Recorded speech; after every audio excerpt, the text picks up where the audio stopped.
মাদকের বিরুদ্ধে অসমের রূপহীহাট পুলিশের অভিযান অব্যাহত। 22টি মাদক ভর্তি কন্টেনার সহ পাচারকারীকে গ্রেফতার। ধৃত ব্যক্তি তেজপুর 5 মাইলের বাসিন্দা শাহজাহান আলী।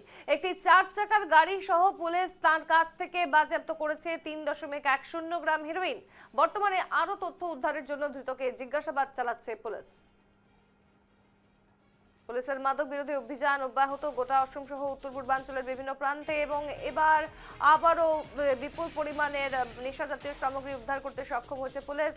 মাদকের বিরুদ্ধে অভিযান চালায় রূপহীহাট পুলিশ, এবং জানা যাচ্ছে যে তেজপুর 5 মাইলের বাসিন্দা শাহজাহান আলীকে একটি 4 চাকার গাড়িতে সেই মাদক পাচার করতে তারা খবর পায়, এবং তারপরে সেই গাড়িকে আটক করে তারা, এবং একই সঙ্গে প্রায় 3.10 গ্রাম হেরোইন বাজেয়াপ্ত করে পুলিশ। বিস্তারিত জানতে সরাসরি যাব রূপহীহাটের প্রতিনিধি আবু আনসারি আমাদের সঙ্গে যুক্ত। আবু, একদিকে গোটা অসম সহ উত্তর পূর্বাঞ্চলে চলছে মাদক বিরোধী অভিযান, এবং এবার তেজপুরের যিনি বাসিন্দা শাহজাহান আলী, তার 4 চাকার গাড়ি এবং 3.10 গ্রাম হেরোইন পুলিশ বাজেয়াপ্ত করেছে।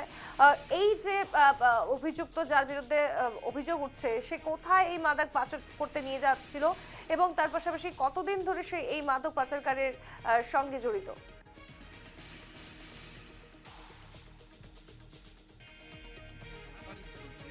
ঠিক সেই সময়তে আমাদের রূপহীহাটে চলছে মাদক বিরোধী অভিযান। যে শাহজাহান আলী যে ছিল মাদক সরবরাহকারী, সে ছিল তেজপুরের 5 মাইল থেকে আসে রূপহীহাটে মাদক বিক্রি করতে চেষ্টা চালাচ্ছিল। সেই সময়তে পুলিশের যে নাকা চেকিং আছে, সেই চেকিং এ তাকে তালাশি করে ধরলো শাহজাহানকে। তার সাথে পেয়েছে 22টা মাদক কন্টেনার আর 3.30 মাদক পেয়েছে। কিন্তু একটা কথা আমি বলি, যে তারা রূপহীহাটে রূপহীহাটে বেচবার জন্য আনিছিল এই মাদক ব্যবহারকারী।